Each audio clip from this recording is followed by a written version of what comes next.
क्या होता है और ये क्यों महत्वपूर्ण है, आज के वीडियो में हम यही जानेंगे। मेरा नाम डॉक्टर राजश्री है। हमारे साथ जुड़ने के लिए आपका धन्यवाद। खून में चीनी की जो सामान्य जांच होती है, ब्लड शुगर का जो टेस्ट होता है, उस टेस्ट के साथ साथ कई बार आपके डॉक्टर आपसे एक और टेस्ट कराने के लिए कह सकते हैं, जिसका नाम है HbA1c टेस्ट। इसे हम ग्लाइकेटेड हीमोग्लोबिन टेस्ट भी कहते हैं। आज हम जानेंगे कि ये टेस्ट कराना हमारे लिए क्यों आवश्यक है। पहले जानते हैं कि ये टेस्ट है क्या।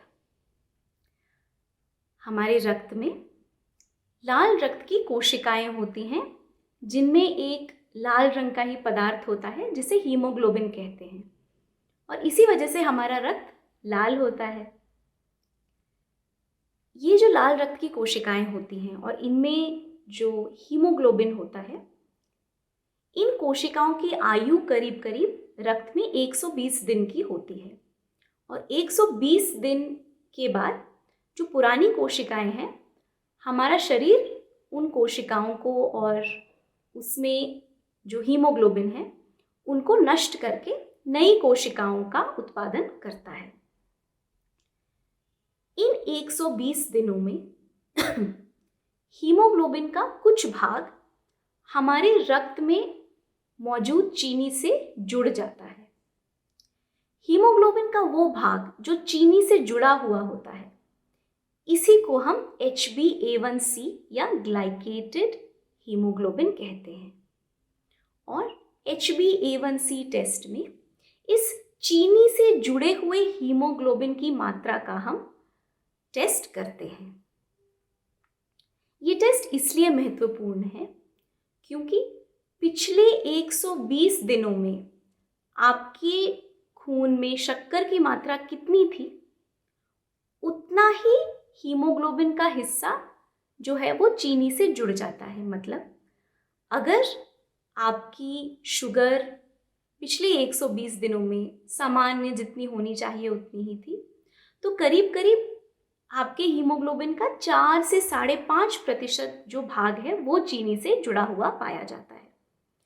अगर आपके खून में शक्कर की मात्रा पिछले 120 दिन या पिछले 3-3.5 महीनों में सामान्य मात्रा से ज़्यादा थी, तो जाहिर सी बात है हीमोग्लोबिन का अधिक भाग चीनी से जुड़ा हुआ पाया जाएगा।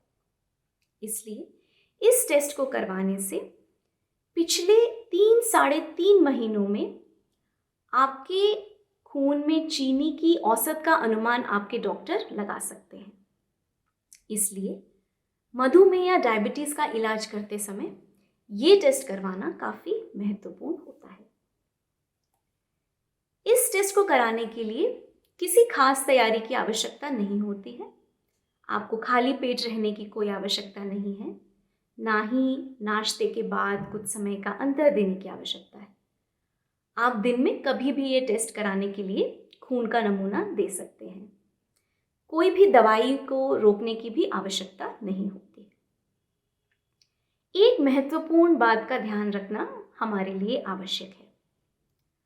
अगर आपके शरीर में खून की कमी है, या आपको अनीमिया की बीमारी है, या पिछले 3 महीने में आपको खून चढ़ाया गया है, या पिछले 3 महीने में आपको किसी कारणवश आपके शरीर से बहुत ज़्यादा खून बह गया हो, इन बातों की जानकारी आप अपनी प्रयोगशाला में और अपने डॉक्टर को अवश्य दें HbA1c टेस्ट कराते समय। ये जानकारी काफ़ी आवश्यक होती है। हमें आशा है अगली बार HbA1c का टेस्ट कराते समय आप इन बातों का ध्यान रखेंगे। हमारे साथ जुड़ने के लिए आपका धन्यवाद। हमें आशा है आज का वीडियो आपके लिए उपयोगी था।